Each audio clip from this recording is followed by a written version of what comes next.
Have you ever felt like the world is moving too fast while you're stuck in slow motion? Like everyone else knows the rules of a game you never agreed to play? Like you're being judged, subtly, constantly, for something you can't name and didn't do? That feeling isn't madness, it isn't failure, it isn't weakness. That is Kafkaesque. And you're not alone. Because Kafka didn't just write stories, he uncovered a truth most people spend their lives trying to ignore, that the system is absurd, that guilt can exist without cause, that sometimes you wake up and the world just doesn't make sense anymore. This isn't just about literature, it's about you, your life, your silence, and what it means to keep walking when nothing adds up. So let's go back, before the books, before the fame, back to the boy who was born guilty and tried to write his way out of it. Franz Kafka entered the world already sentenced. Born in 1883 in Prague, he was a quiet child in a loud house.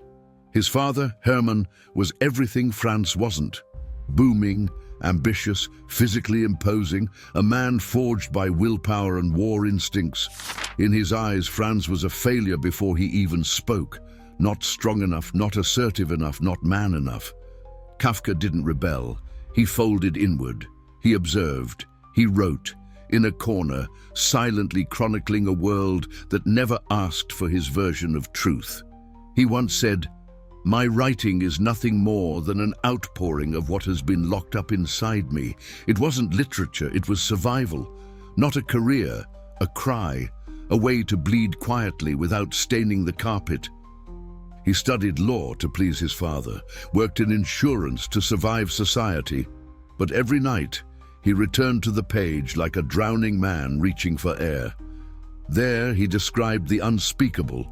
Systems that punish without reason, fathers who crush without lifting a hand, lives trapped under expectations too vague to challenge, too heavy to carry. He wrote with the urgency of someone trying to prove he existed before being erased. Kafka wasn't broken, he was lucid. He was one of the first to feel the weight of the invisible, to see guilt with no crime, judgment with no law. He didn't live in the wrong era. He just felt the madness before it became mainstream. As Kierkegaard wrote, the most painful state of being is remembering the future, especially the one you'll never have. The tragedy wasn't that Kafka felt invisible.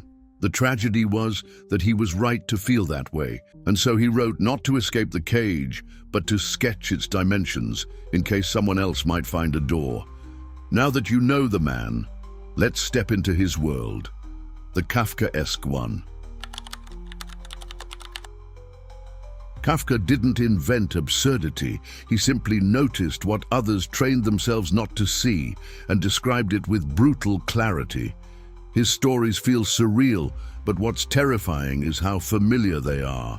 In the trial, Joseph K. is arrested for no reason, dragged through an endless bureaucracy, judged without knowing his crime. In the Metamorphosis, Gregor wakes up as a giant insect and worries about being late for work. Kafka didn't write horror, he wrote routine. That's the Kafkaesque, not the chaos itself, but the calm submission to it. Not the nightmare, but the silence within it. You don't understand the rules, yet you try to follow them. You apologize for things you didn't do, you function, and that's the most disturbing part. Kafka showed how modern life turns people into ghosts, not through violence, but through endless, senseless expectation. He anticipated the soul-crushing nature of systems we now take for granted, institutions without faces, processes without meaning, performance without rest. He saw that the more complex the machine becomes, the harder it is to find the human inside it. As Camus wrote, the absurd is born of the confrontation between the human need and the unreasonable silence of the world. Kafka didn't try to resolve that silence. He made it echo, and once you hear it, the low hum of senselessness beneath your calendar, your job, your inbox, your debt, you begin to understand. You're not lost because something is broken. You're lost because the system is working exactly as designed. But the real question is, now that you've seen it, what does that make you?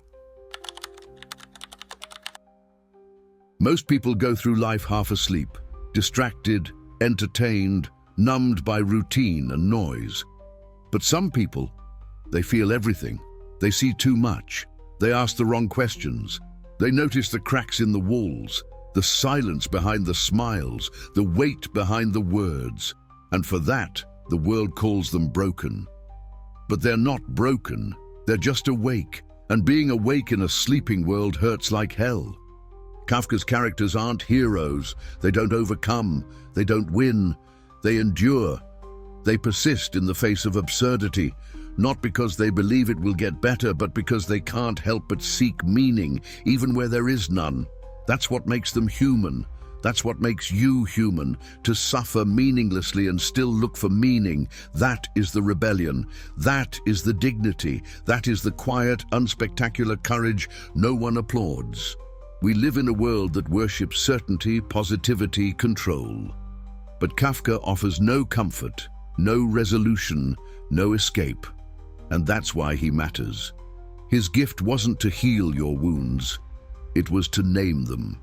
He reminds you that your confusion, your anxiety, your alienation aren't personal failures. They are signs that you're still alive, still questioning, still seeing through the veil. In the fight between you and the world, he wrote, back the world. But he didn't mean surrender. He meant see it clearly, don't expect it to make sense, and walk forward anyway. Because once you stop blaming yourself for the madness around you, something strange happens. You begin to feel sane, not safe, not happy, but honest.